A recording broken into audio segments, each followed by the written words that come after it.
Alors bonjour, j'espère que vous allez bien aujourd'hui.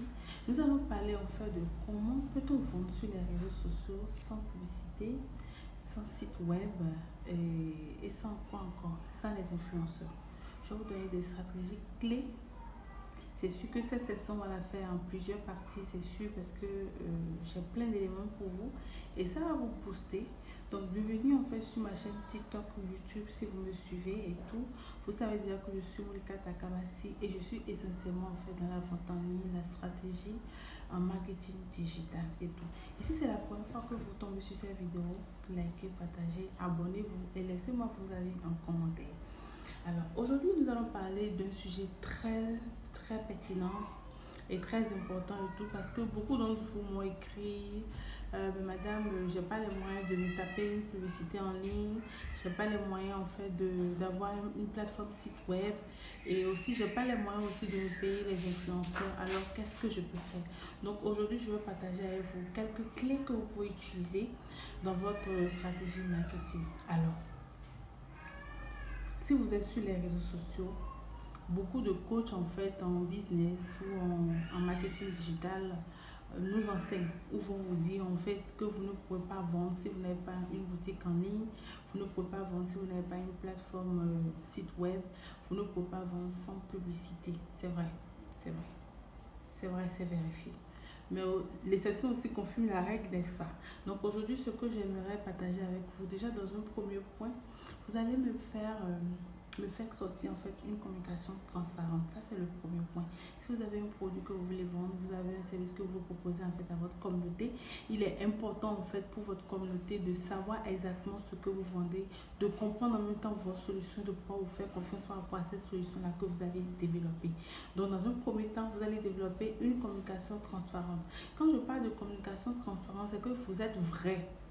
Vous êtes réel. Ce que vous êtes en train de leur proposer, ce n'est pas du pimpo parce que on avait déjà parlé dans une vidéo précédente des clés pour réussir la vente en ligne où je vous disais que vous apportez une solution en fait à un besoin. Donc votre solution, elle est claire et donc votre message est clair. Donc du coup, votre communication, elle est vraiment transparente, elle est réelle, elle est vraie et tout. Donc ça, c'est le premier point. Après la communication transparente, nous allons parler en fait de la démonstration en fait de vos produits. Vous devez pouvoir donner des informations sur l'infographie en fait de vos produits.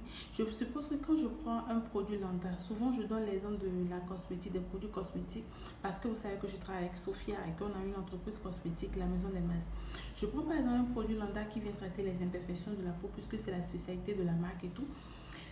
Je prends par exemple le masque phare de l'industrie là, qui est le masque anti-acné. Souvent, nous détaillons en fait les ingrédients que compose en fait ce masque-là. C'est-à-dire quoi? Ce masque est composé de nîmes, de curcuma, non pas de curcuma, de concombre, pardon, qui sait à lisser la peau. Le Nîmes parce que le Nîmes en fait ça traiter les acnés, les imperfections de la peau. Donc vous allez décrire en fait, démontrer les propriétés en fait des ingrédients que vous mettez en fait dans votre produit. Ça c'est un produit lambda. Vous pouvez prendre votre service. Vous allez pouvoir démontrer en fait à la communauté pourquoi ils doivent acheter en fait ce produit, quels sont les résultats auxquels ils peuvent s'attendre en fait en souscrivant à ce service. En achetant ce produit, quels sont les résultats qu'ils peuvent avoir? Quelle est la composition en fait de ce produit? Quelle est la composition en fait de ce service et tout? Donc la démonstration, donner de l'infographie, donner les informations concernant le produit.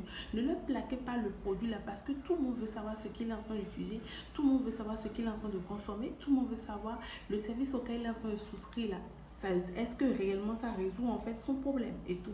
Donc après la démonstration en fait des produits et tout, vous allez me faire sortir le choix d'un réseau social sur lequel vous voulez rester. C'était peut-être par ça on devait commencer, normalement et tout. Vous allez me choisir un réseau social. Le réseau social sur lequel vous voulez rester, est-ce que c'est Facebook qui répond mieux à vos attentes? Est-ce que c'est Instagram qui vous convient le mieux? Est-ce que c'est LinkedIn? En fait, le choix des réseaux dépend en fait du produit, dépend de la prestation et dépend de la cible vers laquelle vous vous adressez et tout. Si c'est pour du B2B, en fait, LinkedIn est vraiment recommandé pour vous. Maintenant, si c'est des articles vraiment qui ont trait en fait à la photo, qui sont vraiment attractifs, qui doivent être vraiment beaux, bien présentés, je vous recommande tout de suite Instagram. Maintenant, si c'est Facebook, parce que tout le monde a Facebook aujourd'hui, parce que c'est sur tous les Android, c'est sur tous les iPhones et tout. Donc, c'est le réseau social le plus utilisé. Si c'est là que vous voulez rester, en fait, vous choisissez en fait le réseau qui vous convient le mieux. Et c'est par rapport à ce réseau-là que vous allez me travailler sur les 2 points qu'on a eu à parler. Donc, aujourd'hui, on va s'en arrêter là. Je vais vous faire la deuxième partie où je vais vous détailler comment vous pouvez faire des vidéos vraiment virales qui va attirer en fait votre communauté, qui va les captiver, qui va les permettre de rester là, comment vous pouvez développer des partenariats et tout pour aller vraiment très vite. Donc j'espère avoir apporté un plus en fait à votre connaissance d'aujourd'hui. J'espère vous retrouver demain et on se dit à très très vite.